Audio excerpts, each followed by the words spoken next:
Previously, the appraisal system involved a lot of paperwork and a lot of teacher time finding evidence to prove that they've met all their individual targets. Again, it also caused a lot of stress and worry.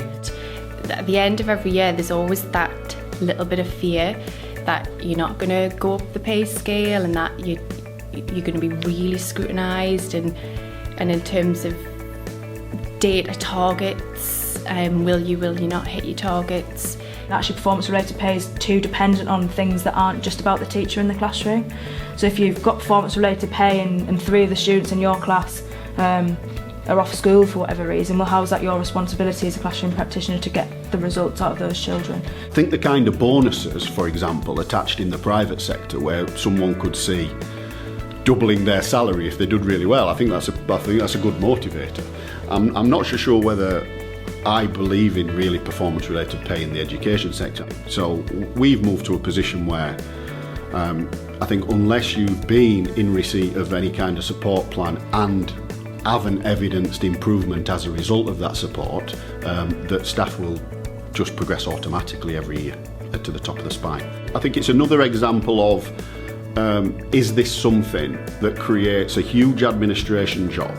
I certainly know that head teachers and line managers or appraisers were filling in lots of paperwork related to pay recommendation. And does that make any difference in actuality to the organisation and the quality of education for children?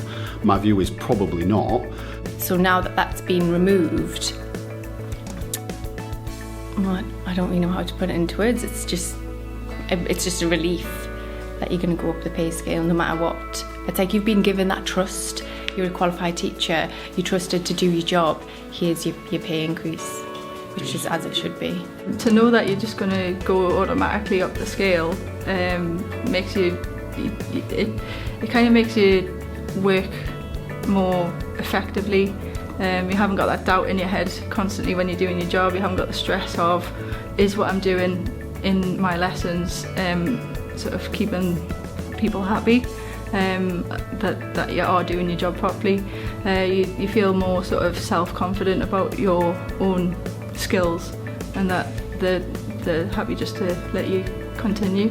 From my point of view, we've got to take it on board that staff work very hard. They deserve to move up the policy, move up performance-related pay. I also feel it's a really positive move, and it's just taken away that kind of level of scrutiny and that level of accountability in that sense around pay. People still feel accountable for children's results, but that's what you teach for, because you want children to do well. And I think it puts it more on that side of it rather than it being about pay. Because of that, stress and worry's gone. People are able to focus on the job that they're meant to be doing, which is the teaching. I think the key message around union representation in schools is that it can make a difference, and we are an example of how it can make a difference.